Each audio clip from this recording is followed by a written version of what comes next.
Hi all, it's Christy Cutsforth. I'm back with another of my Autism Coded Characters series discussions. We're going to be talking about Matilda by Roald Dahl, which was written in 1988. It is one of my all-time favorite children's books. I was obsessed with anything Roald Dahl. I watched all the movies. I read all the chapter books over and over and over again. There was just something so delightful and mischievous about his writing that I related to, because I did grow up in an abusive family. I grew up in a family that did not understand me, and a lot of late diagnosed autistic women would agree with me on that topic. I was very much alone.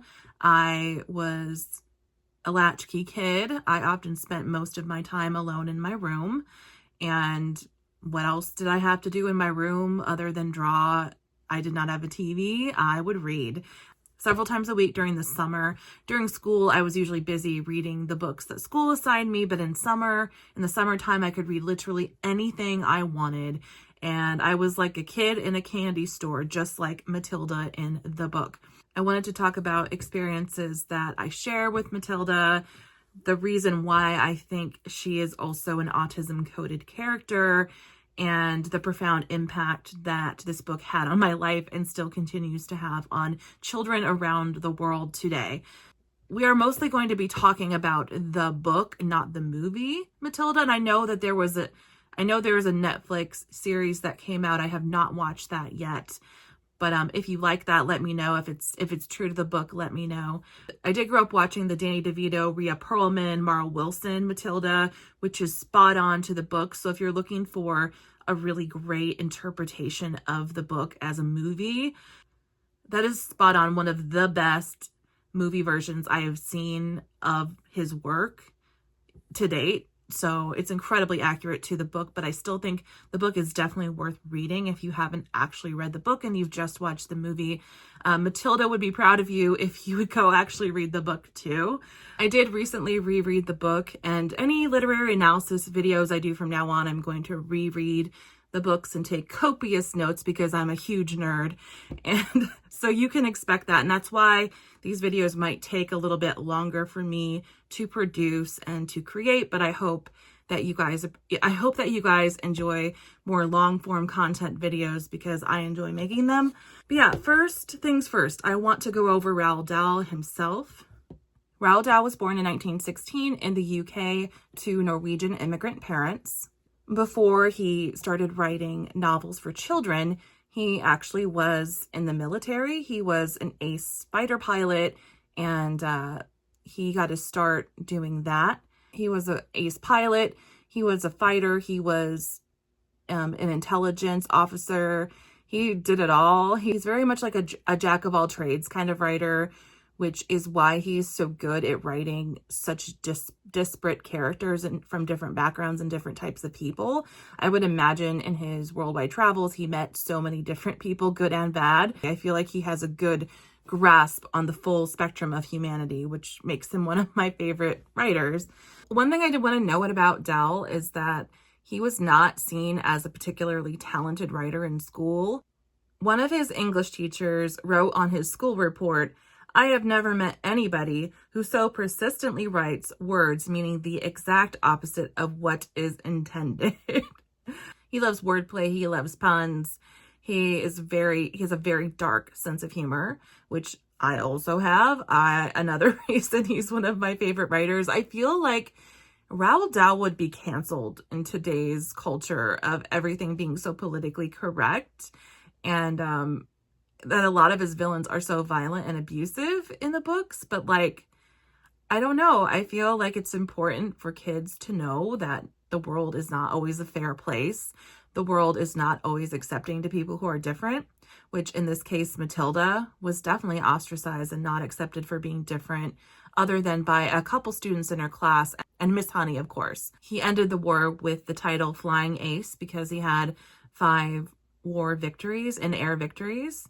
So I think it's kind of amazing that he went from such an active lifestyle to a more solitary writing lifestyle. but he had a lot of severe injuries. So I know that's part of why he ended up not having such an active life. And it was part of why he turned to writing. I think it was an incredibly important book for him. And he said it was one of the most difficult for him to write. So I wonder if, I'm speculating, of course, I don't know him as a person, but I'm wondering if it was difficult to write because it might have been inspired by his daughter. I don't know, that passed away. But after that, he kind of lost his faith in Christianity and he turned his back on God and became more of like an agnostic atheist.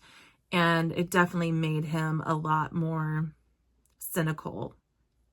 It says he sought spiritual guidance from Geoffrey Fisher, the former Archbishop of Canterbury, and was dismayed being told that although Olivia was in paradise, her beloved dog Rowley would never join her there. He recalled in later years, I wanted to ask him how he could be so absolutely sure that other creatures did not get the same special treatment as us. I sat there wondering if this great and famous churchman really knew what he was talking about and whether he knew anything at all about God or heaven. And if he didn't, then who in the world did? He's just had a life of such torment and tribulation. A lot of his family died. He had to basically take over for his wife, who was an actress, Patricia Neal. His wife was the actress Patricia Neal. She had cerebral aneurysms during her pregnancy, her 5th pregnancy. This pregnancy happened shortly after his daughter Olivia died. So he was already dealing with grieving over her loss, and then his wife was having health issues, and he was pretty much the sole supporter of his children and his family at this point, which was why he turned to writing and tried to make books he knew would sell and would be popular with children. He did not insult children's intelligence, which is a big reason he was one of my favorite writers. He told things like they were. He showed the good and bad side of adults in charge of children and the kind of behaviors that they could get away with. A fun trivia fact I wanted to bring up was one of the first books that Roald Dahl got published was called The Gremlins. And yes, it's what you think it is. The descriptions and the way he writes The Gremlins inspired the 1984 movie of the same title. Legitimately, it was one of the first books he ever published, and Disney ended up buying the rights to it. They did not actually make it into anything, but they had the rights to his book. And the reason he wrote it was because the Royal Air Force pilots would blame gremlins for all the mechanical problems they would have on their planes. And so he made up a story about it. And again, that ended up becoming the classic Chris Columbus 1984 movie, Gremlins. So I love that little trivia tidbit about him. The screenplay he wrote for James Bond was You Only Live Twice, which is one of the most popular James Bond movies, I think. I'm not a big James Bond person, but that one is supposed to be one of the better ones from what I remember. Just watched Goldfinger recently with Carrie, and what I can take away from that movie is that the outfits are incredible. Pussy Galore is underutilized and a very much one-dimensional character, and I hate that. But yes, the outfits, the boots, everything about the aesthetic I love about Goldfinger. And that opening sequence of Goldfinger, chef's kiss, so beautifully shot. I love all the gold body paint. Oh, it's like a makeup lover's fantasy right there. But he also notably wrote the screenplay for Chitty Chitty Bang Bang, which is also another Disney movie. I had no idea he was involved in that. But he also got to start writing short stories for adults. And one of my favorites actually is The Landlady. The basic premise of the story is that this seemingly innocent old woman, she has a bed and breakfast, and she will invite people in and give them tea and cookies, and eventually, unwittingly, these people are poisoned by the landlady. Their tea ends up tasting bitter, like bitter almonds, and you find out later that it is cyanide, in the tea and the cookies, and she stuffs and taxidermies her guests and keeps them in her attic. So literally, he went from writing those kind of stories to writing children's stories. So you can see where the dark humor came from. Please check out his collection of short stories called The Landlady. The collection is just called The Landlady. Highly recommend it. So darkly funny, so amazing, and it's so unexpected. If you just grew up reading his children's books, you would have no idea that he wrote these kind of macabre stories for adults. So another reason children love Roald Dahl's books is because most of his books are written from the point of view of the child. It's highly relatable. The things that bother children, the things that we feel are unfair, he covers that in his books from our perspective, and it just really makes you feel seen and heard if you are a child who feels like life is unfair, who feels like they got a raw deal of the family they were born into. Children's book critic Amanda Craig said, "He was unequivocal that it is the good, young, and kind who triumph over the old, greedy, and wicked." To me, that's why I loved his books. The underdog always won in the end.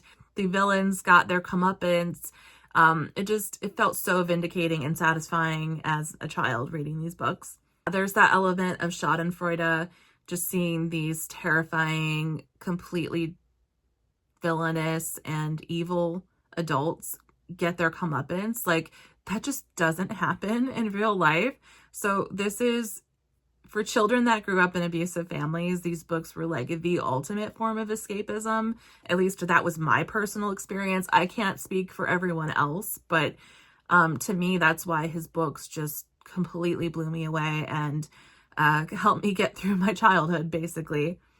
But I also wanted to just note his most famous titles, like just the sheer amount of children's books he wrote that you would be familiar with. So there's the BFG, the Big Friendly Giant.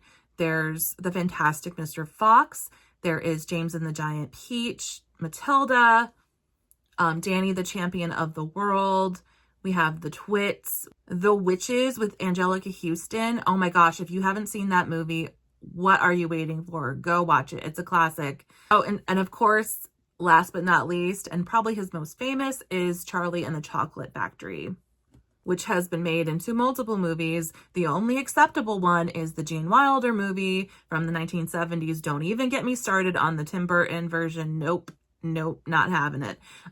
The only one I accept is the Gene Wilder version. He was just such a family man too. He loved his children. He ended up raising them mostly because his wife was an actress and also had health problems. So he raised them mostly as a single dad because she was working in the US a lot. And he ended up writing the books because he would start telling his children bedtime stories, and on a whim he just made up this story about a giant peach and that ended up inspiring James and the Giant Peach. His daughter Lucy said, "His spirit was so large and so big, he taught us to believe in magic." One of my favorite Roald Dahl quotes is, "Those who don't believe in magic will never find it," from the Min Pins. He was also very famous for his playful, inventive use of language. He invented a lot of words, and children didn't tend to have trouble reading them because they would sound them out. And that was half of the fun, was wording out these crazy sounding words. It's the same idea of like supercalifragilisticexpialidocious. It's the same idea as that. The lexicographer Susan Rennie stated that Dahl built his new words on familiar sounds, adding, "He didn't always explain what his words meant, but children can work them out because they often sound like a word they know." And he loved using onomatopoeia. For example, you know that something lick squishy and delumptious is good to eat, whereas something ucky slush or rotsome is definitely not. He also used sounds that children love to say, like squish house and squizzle, or fizzle crump and fizz wiggler. I say that 5 times fast. Okay.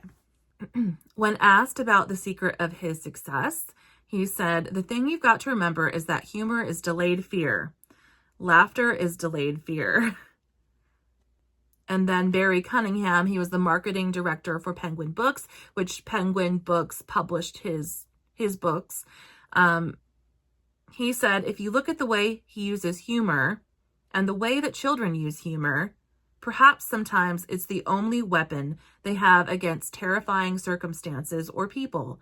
That's very indicative of his stories and the style of those stories. It's probably why I went on to develop such a dark and sarcastic, dry sense of humor. It's like the way I survive. It is the way I get through life. I have to laugh or I will cry. I thought this was fun. These are the 8 rules he would follow when writing his children's books. Number 1, just add chocolate.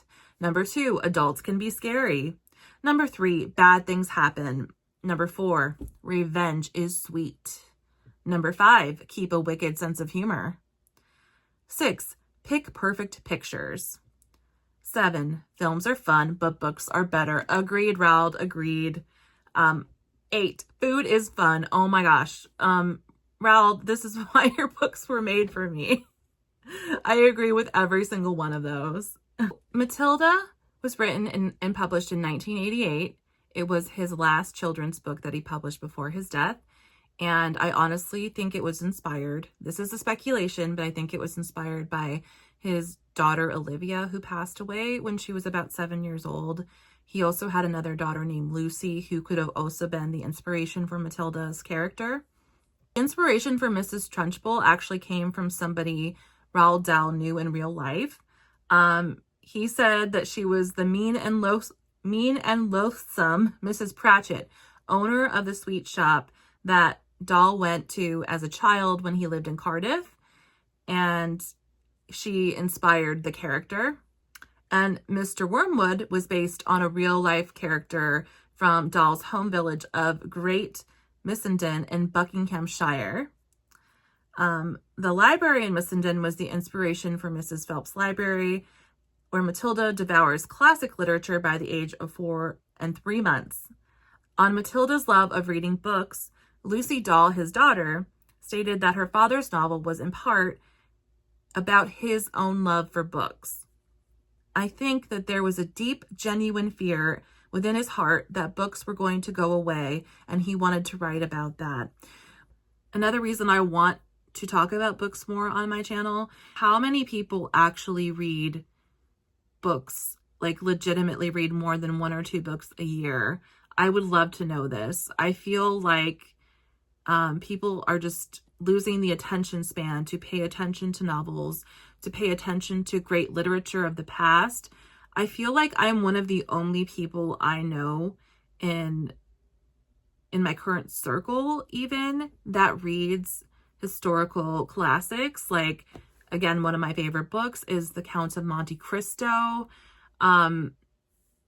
My absolute favorite book of all time is Jane Eyre by Charlotte Bronte. I'm a big Charles Dickens fan. I would have to say my favorite book by him is A Tale of Two Cities. Again, I'm not just name dropping these books. I actually love and have read all of these books. There's no time and patience for literature that doesn't immediately get to the point, that spends time on character development, that spends time on world building. I feel like the books that sell, they're ones that are easily digestible. They have a quick, fast-paced plot, and they're not concerned with the written word as an art form. And again, I am not saying that there are not exceptions to the rule. If you look at like the New York Times bestseller list, you'll see what I'm talking about. I just feel like especially children are losing the attention span to read books. And so I know that was a big reason why he wrote Matilda, was because he wanted to show the benefits of building a lifelong reading habit and what it can do for your social life, for your brain, for your imagination. That is the whole point and meaning behind Matilda. Like, you want to talk about precocious little girl. When most girls my age were playing Barbies, I was reading Little Women by Louisa May Alcott. I mean, I was reading Anne of Green Gables by L.M. Montgomery. I mean, that is what I was doing. And so another reason this book means so much to me is that it is just about the joy and celebration of the written word and how important it is to turn the TV off, to get off the devices, and just read a physical book. I know I read a lot of ebooks. It's better for the environment. I understand that. But I honestly get a lot of secondhand books. I go to thrift stores. I buy used books. I like to have physical books in front of me. If I have a choice, that's what I prefer for reading. I just think it's great to disconnect from screens. It's great to disconnect from the TV. It's great just to feel connected to humanity through the written word and holding a physical book. There's just nothing like that to me. So the fact that Matilda embodies this lifestyle is why I relate to this book so much and still do as an adult. I would say it still holds up as an adult. I enjoyed reading it immensely, and the wordplay and his inventive use of language and just the sheer cartoonish nature of his characters, the over-the-topness.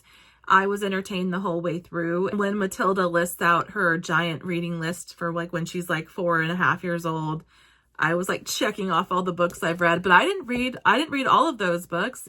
I feel like I still have a long way to go in my reading journey. So here's the infamous reading list that 4.5-year-old Matilda read, supposedly, right? Okay. Nicholas Nickleby by Charles Dickens. Haven't read that one. Still meaning to do that. Oliver Twist by Charles Dickens. I have read that one. Jane Eyre by Charlotte Bronte. Again, my favorite book of all time, and tied with The Count of Monte Cristo. Pride and Prejudice by Jane Austen. I've read that one. Tess of the D'Urbervilles by Thomas Hardy. I've watched the miniseries of that one. I have not read it. I should. Gone to the Earth by Mary Wells. Never heard of that. Doesn't mean it's not good. I'm sure it is. The Old Man and the Sea by Ernest Hemingway.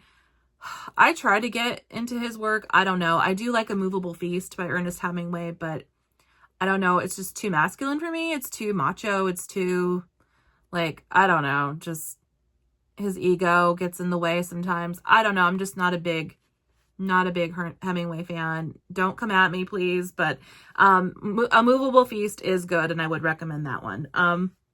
The Sound of the Fury by William Faulkner. Okay, yep, that one. If you want the ultimate unreliable protagonist, that is the book for you.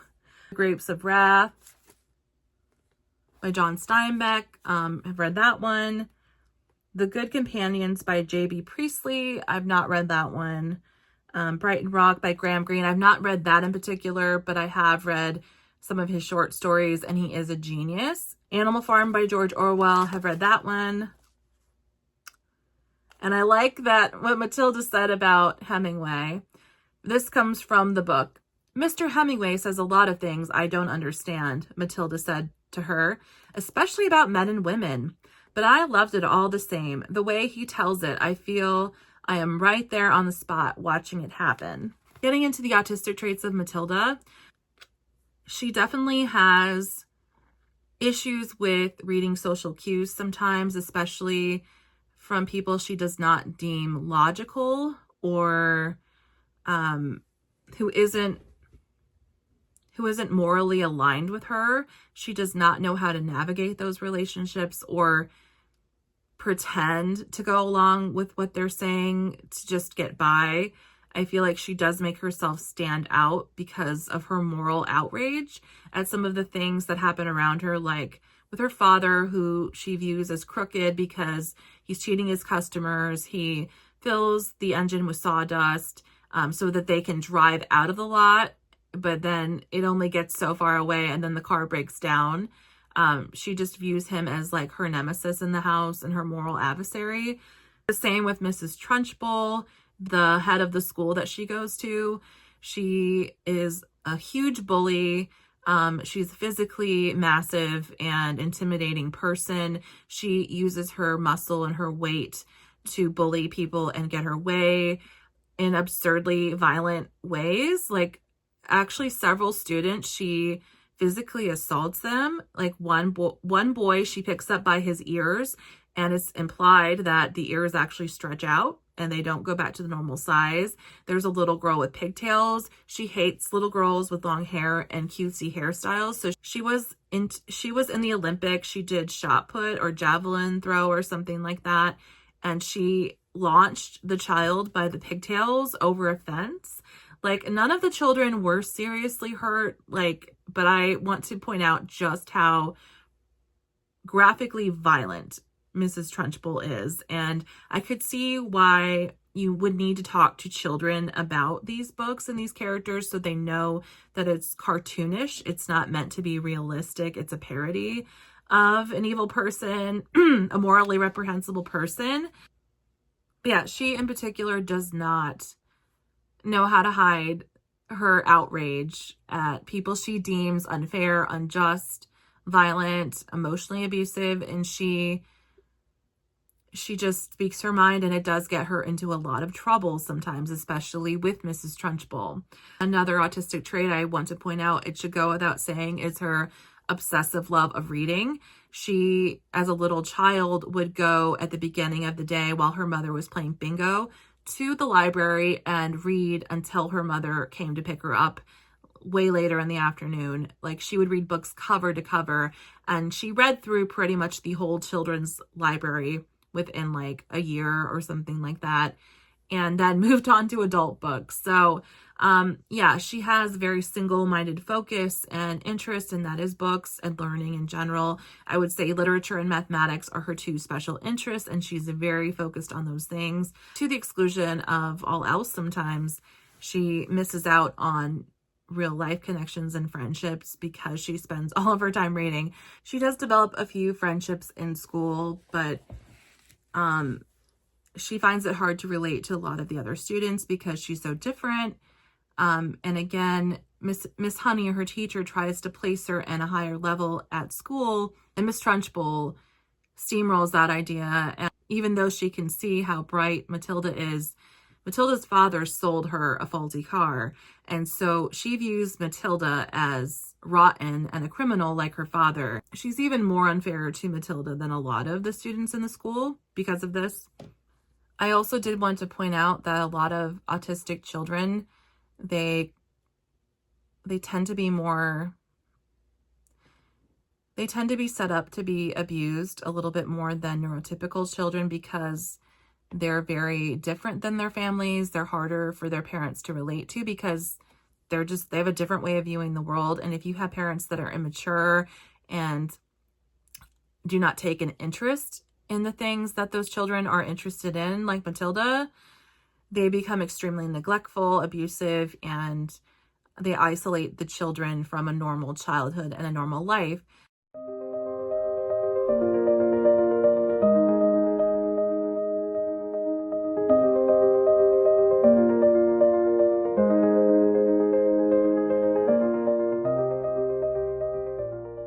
So I am not knocking anyone's intelligence. I feel like it would be difficult to be the parent of an extremely intelligent, bright child.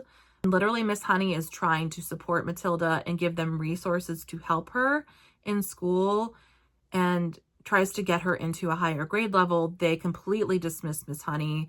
They kick her out of their home, essentially, and tell her to mind her own business. So I don't feel sorry for them and how the story turns out. They do not appreciate their daughter.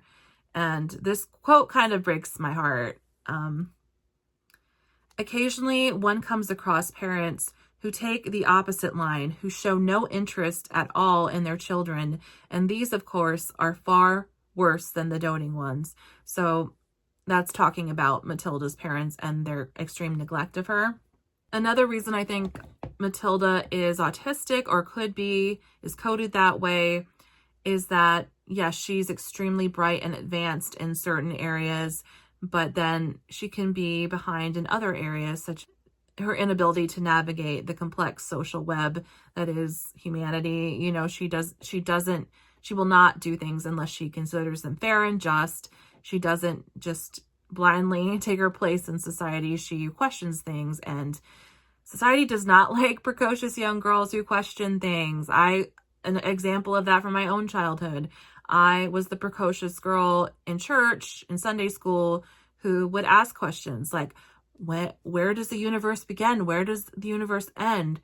How infinite is time? Like, things like that. And then I would get shut down and told, God works in mysterious ways. And that was all I ever got that was the only discussion I was allowed to have, like, with the minister about these things. So I relate to that heavily as an autistic child.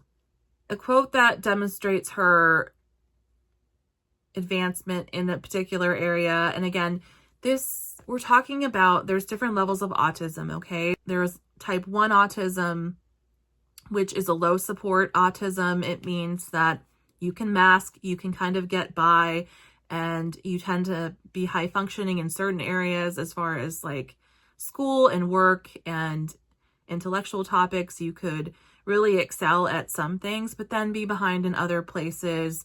You have maybe tricks and methods you use just to get by, and then by the time you get home, you're wiped out, you're tired, you're exhausted, and you can't have a normal functional social life or other things in your life if you're working. So that's something that autistic people deal with if they're level 1, which Matilda would be a level 1 autistic person. I wanted to give this quote from the book that shows how much she was developed in certain areas. By the age of 1.5, her speech was perfect, and she knew as many words as most grown-ups. The parents, instead of applauding her, called her a noisy chatterbox and told her sharply that small girls should be seen and not heard. How many times have we heard that one? If you are late diagnosed autistic woman, as a child, how many times did you hear that? I definitely heard it a lot. Children should be seen and not heard. You don't want to make your parents feel stupid, or you don't want to show them up in any way mentally or intellectually because it hurts their ego, and that's what Matilda experiences. This part I also related to this quote from the book about the sheer lack of books in her own house. The only book in the whole of this enlightened household was something called Easy Cooking, belonging to her mother, and when she had read this from cover to cover and learnt all the recipes by heart, she decided she wanted something more interesting. So I want to point out, we did have books in our house, but the majority of the books were cookbooks. Like, they were cookbooks. I rarely remember my mother or father reading. My father, the only novel I ever saw him reading was Zen and the Art of Motorcycle Maintenance. That was literally the only novel I ever saw him reading. He would read newspapers, magazines, the Mac Bible, the Macintosh Bible, but like literary fiction, heck no. My family did not do that. And the only fiction books in the house were my sister and my own personal collection of fiction. So I really did relate to that section of Matilda. And that is why I lived at the library. I would go there all the time. I would just stack up 6 books at a time, even if I couldn't read them all in 2 weeks. Often I did. It was my entertainment. It was my way to disconnect. It was my way to become free from my situation. And I know that's what Matilda felt when she was retreating into books, which is why it's so special and meaningful at the end of the book when Matilda ends up moving in with Miss Honey, who ends up being her mother figure, that she finds more balance in her life. She actually loses her telekinetic powers at that point because she is being stimulated enough in her school. She is balancing her life. She has more of a social life. She has a family, a mother figure who loves her for her, and she doesn't feel this intense anger and rage, which is what triggers her telekinesis. So I thought that was a really cathartic moment in the book for sure. Just shows like what having a supportive family or a family you build for yourself, what that can do for your mental health. That is so important, especially for autistic people. We need our community. We need to feel seen and heard. And when we're not seen and heard, we do have a lot of anger and frustration that builds up, which I know is what Matilda felt in the book. I did want to go on. There was another quote about the neglect Matilda experiences when she talks to Ms. Phelps, the librarian.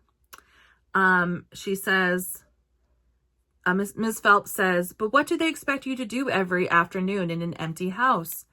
Just mooch around and watch the telly." "I see. She doesn't really care what I do," Matilda said a little sadly.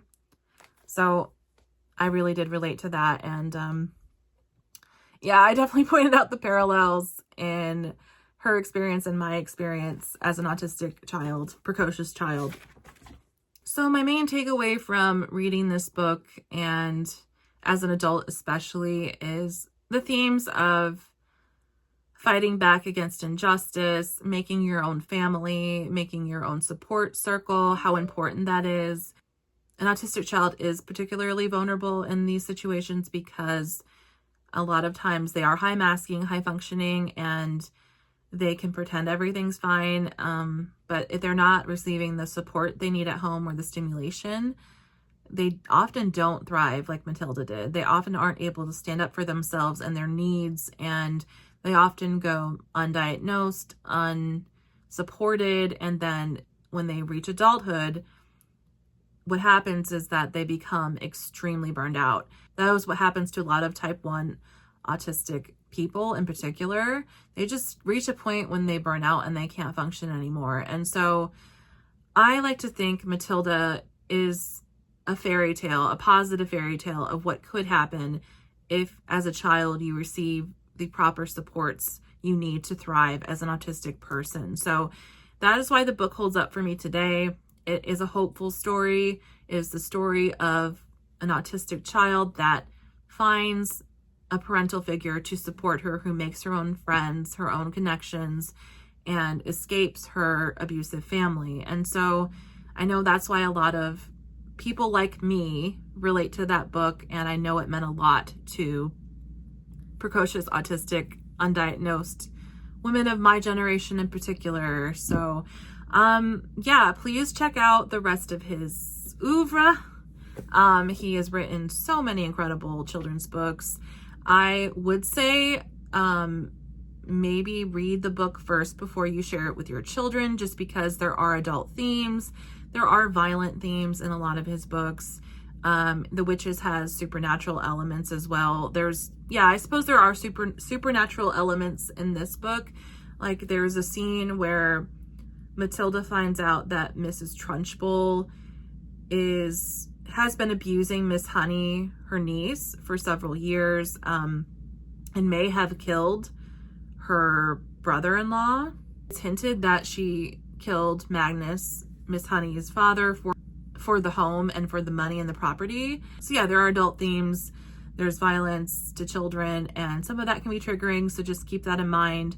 If you are reading this book to your children, just make sure you have those discussions with them, that this isn't real, this is fiction, and we can talk about our feelings as we read the book. So the next book up in my Autism Coded series is going to be The Haunting of Hill House by Shirley Jackson.